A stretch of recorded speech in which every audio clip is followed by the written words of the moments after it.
ॐ श्रीमद्भगवद्गीते द्वितीयोऽध्यायः सांख्ययोगः। संजय उवाच तन्तता कृपयाविष्टमश्रुपूर्णाकुलेक्षणं विषीदन्तमिदं वाक्य उवाच मधुसूदनः।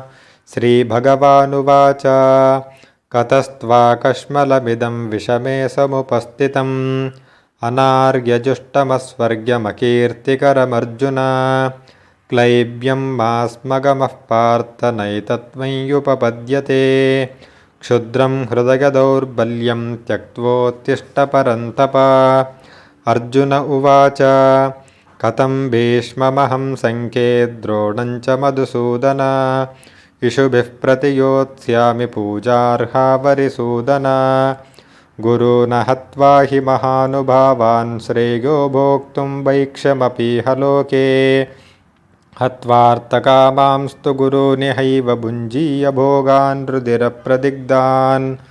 न चैतद्विद्मः कतरन्नो गरीयो यद्वा जयेम यदि वा नो जगेयुः। यानेव हत्वा न जिजीविषामस्तेव स्थिताः प्रमुखे धार्तराष्ट्राः। कार्पण्यदोषोपहतः स्वभावः पृच्छामि त्वां धर्मसम्मूढचेताः। यच्छ्रेयस्यान्निश्चितं ब्रूहि तन्मे शिष्यस्तेऽहं शाधिमान् त्वां प्रपन्नां। न हि प्रपश्यामि ममापनुद्याद्यच्चोकमुशोषणमिन्द्रियाणाम्। अवाप्य भूमावसपत्नवृद्धं राज्यं सुराणामपि चाधिपत्यम्। संजय उवाच एवमुक्त्वा हृषीकेशं गुडाकेशः परन्तप न योत्स्य इति गोविन्दामुक्त्वा तूष्णीं बभूवः। तमोवाच हृषीकेशः प्रहसन्निव भारत सेनयोरुभयोर्मध्ये विषीदन्तमिदं वचः। श्रीभगवानुवाच अशोच्यानन्वशोचस्त्वं प्रज्ञावादांश्च भाषसे। गतासु न गतासूंश्च नानुशोचन्ति पंडिताः। न त्वेवाहं चातु नासन्नत्वन्नेमे जनाधिपः। न चैव न भविष्यामः सर्वे वयमतः परम्। देहिनोऽस्मिन् यथा देहे कौमारं यौवनं जरा तथा देहान्तरः प्राप्तिर्धीरस्तत्र न मुह्यते। मात्रा स्पर्शास्तु कौन्तेय शीतोष्णसुखदुःखदाः आगमाप्पाहिनो नित्यास्तां स्थितिक्षस्व भारत। यं हि न व्यतयन्ते ते पुरुषं पुरुषर्षभ। समदुःखसमं धीरं सोऽमृतत्वाय कल्पते। नासतो विद्यते भावो नाभावो विद्यते सतः। उभयोरपि दृष्टोऽन्तस्त्वनयोस्तत्त्वदर्शिभिः। अविनाशि तु तद्विद्धि येन सर्वमिदं ततं। विनाशमव्ययस्यास्य न कश्चित् कर्तुमर्हति। अन्तवन्त इमे देहा नित्यस्योक्ता शरीरिणः। अनाशिनो प्रमेयस्य तस्माद्युध्यस्व भारत। य एनं वेत्ति हन्तारं यश्चैनं मन्यते हतम्। उभौ तौ न विजानीतो नायं हन्ति न हन्यते। न जायते म्रियते वा कदाचिन्नायं भूत्वा भविता वा न भूयः। अजो नित्यः शाश्वतोऽयं पुराणो न हन्यते हन्यमाने शरीरे। वेदा विनाशिनं नित्यं यगेनमजमव्ययं। कथं सः पुरुषः पार्थ कङ्गातयति हन्तिकं। वासांसि जीर्णानि यथा विहाय नवानि गृह्णाति नरोपराणि।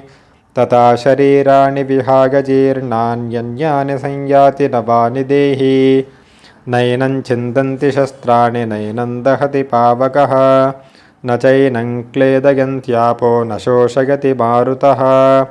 अच्छेद्योऽयमदाह्योऽयमक्लेद्यो शोष एव च। नित्यसर्वगतस्ताणुरचलोऽयं सनातनः। अव्यक्तोऽयमचिन्त्योऽयमविकार्योऽय उच्यते। तस्मादेव विदित्वैनं नानुशोचितुमर्हसि। अथ चैनं नित्यजातं नित्यं वा मन्यसे मृतम्। तथापि त्वं महाबाहो नैवं शोचितुमर्हसि।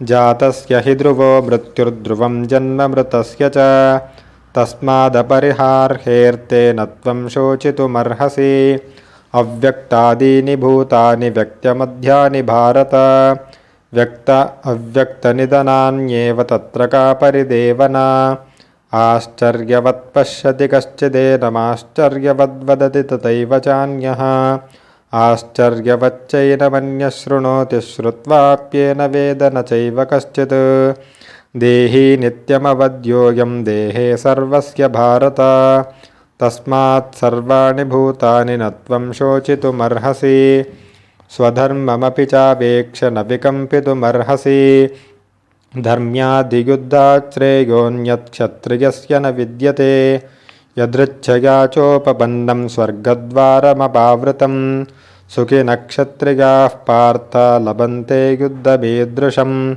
अत चेत्त्वमिमं धर्मं सङ्ग्रामं न करिष्यति ततः स्वधर्मं कीर्तिं च हित्वा पापमवाप्स्यसि अकीर्तिं चापि भूतानि कथयिष्यन्ति ते व्ययाम् सम्भाविषस्य क्या कीर्तिर्मरणादतिरिच्यते सम्भावितस्य च कीर्तिर्मरणादतिरिच्यते भयाद्रणादुपरतं वंशन्ते त्वां महारथाः येषाञ्च त्वं बहुमतो भूत्वा यास्यसि लाघवम् अवाच्यवादांश्च बहून् वदिष्यन्ति तवाहिताः निन्दन्तस्तव सामर्थ्यं ततो दुःखतरन्नु किम् हतो वा प्राप्स्यसि स्वर्गं जित्वा भोक्ष्यसे महीं तस्मादुत्तिष्ठ कौन्तेय युद्धाय कृतनिश्चयः सुखदुःखे समे कृत्वा लाभालाभौ जगाजगौ ततो युद्धाय युज्यस्व नैवं पापमवाप्स्यसि एषा ते विहिता साङ्ख्ये बुद्धिर्योगे त्विमां शृणु बुद्ध्या युक्तो यया पार्थ कर्मबन्धं प्रहास्यसि नेहाभिक्रमनाशोऽस्ति प्रत्यवायो न विद्यते स्वल्पमप्यस्य धर्मस्य त्रायते महतो भयात् व्यवसायात्मिका बुद्धिरेकेह कुरु नन्दन बहुशाखाह्यनन्ताश्च बुद्धयो व्यवसायिनां यामिमां पुष्पितां वाचं प्रवदन्त्य विपश्चितः वेदवादरताः पार्थ नान्यदस्तीति वादिनः कामात्मानस्वर्गपरा जन्मकर्मफलप्रदं क्रियाविशेषबहुलां भोगैश्वर्यगतिं प्रति भोगैश्वर्यप्रसक्तानां तयापहृतचेतसां व्यवसायात्मिका बुद्धिः समादौ न विधीयते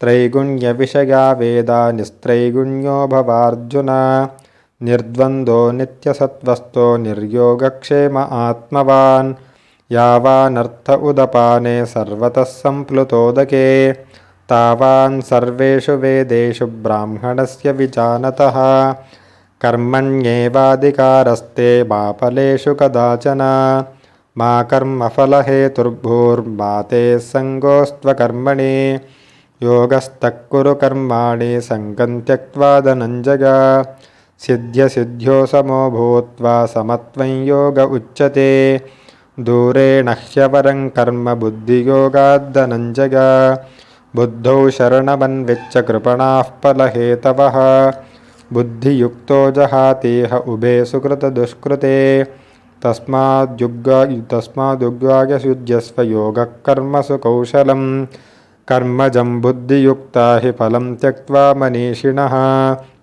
जन्मबन्धविनिर्मुक्ताः पदं गच्छन्त नामयम् यदा ते मोहकलिलं बुद्धिर्व्यतितरिष्यति तदा गन्तासि निर्वेदं श्रोतव्यस्य श्रुतस्य च श्रुतिविप्रतिपन्ना ते यदा स्थास्यति निश्चला समादावचला बुद्धिस्तदा योगमवाप्स्यसि अर्जुन उवाच स्थितप्रज्ञस्य का भाषा समाधिस्तस्य केशव स्थितदेः किं प्रभाषेत किमासीत व्रजेत किं श्रीभगवानुवाच प्रजहाति यदा कामान् सर्वान् पार्थमनोगतान् आत्मन्येवात्मनस्तुष्टा स्थितप्रज्ञस्तदोच्यते दुःखेष्वनुद्विग्नमनाः सुखेषु विगतस्पृहः वीतरागभयक्रोधस्थितधीर्मुनिरुच्यते यः सर्वत्रानभिस्नेहस्तत्तत्प्राप्य शुभं शुभं नाभिनन्दति न द्वेष्टि तस्य प्रज्ञा प्रतिष्ठिता यदा संहरते चायं कूर्मोऽङ्गानीव सर्वशः इन्द्रियाणीन्द्रियार्थेभ्यस्तस्य प्रज्ञा प्रतिष्ठिता विषया विनिवर्तन्ते निराहारस्य देहिना रसवर्जं रसोऽप्यस्य परं दृष्ट्वा निवर्तते यततो ह्यपि कौन्तेय पुरुषस्य विपश्चितः इन्द्रियाणि प्रमाथीनि हरन्ति प्रसभं मनः तानि सर्वाणि संयम्य युक्त आसीत मत्परः वशे हि यस्येन्द्रियाणि तस्य प्रज्ञा प्रतिष्ठिता ध्यायतो विषयान् पुंसः सङ्गस्तेषूपजायते संगात् संजायते कामः कामत्क्रोधोऽभिजायते क्रोधाद् भवति सम्मोहः सम्मोहात् स्मृतिविभ्रमः स्मृतिभ्रंशात् बुद्धिनाशो बुद्धिनाशात् प्रणश्यति रागद्वेषवियुक्तैस्तु विषयानिन्द्रियैश्चरन् आत्मवश्यैर्विधेयात्मा प्रसादमधिगच्छति प्रसादे सर्वदुःखानां हानिरस्योपजायते प्रसन्नचेतसो ह्याशु बुद्धिः पर्यवतिष्ठते नास्ति बुद्धिरयुक्तस्य न चायुक्तस्य भावना न चाभावगतः शान्तिरशान्तस्य कुतः सुखम् इन्द्रियाणां हि चरतां यन्मनो न विधीयते तदस्य हरति प्रज्ञां वायुर्नावमिमाम्बसि तस्माद्यस्य महाबाहो निगृहीतानि सर्वशः इन्द्रियाणीन्द्रियार्थेभ्यस्तस्य प्रज्ञा प्रतिष्ठिता या निशा सर्वभूतानां तस्यां जागर्ति संयम्यी यस्यां जागर्ति भूतानि सा निशा पश्यतो मुनेः आपूर्यमाणमचलप्रतिष्ठं समुद्रमापः प्रविशन्ति यद्वत् तद्वत्कामायं प्रविशन्ति सर्वे शान्तिमाप्नोति न कामकामी विहाय कामान् यः सर्वां पुमांश्चरति निःस्पृहः निर्ममो निरहङ्कारः स शान्तिमधिगच्छति एषा ब्राह्मी स्थितिः पार्थ नैनां प्राप्य विमुह्यति स्थित्वा स्यामन्तकालेऽपि ब्रह्मनिर्वाणमृच्छति। ॐ तत्सदिति श्रीमद्भगवद्गीतासूपनिषत्सु ब्रह्मविद्यायां योगशास्त्रे श्रीकृष्णार्जुनसंवादे सांख्ययोगो नाम द्वितीयोऽध्यायः। ॐ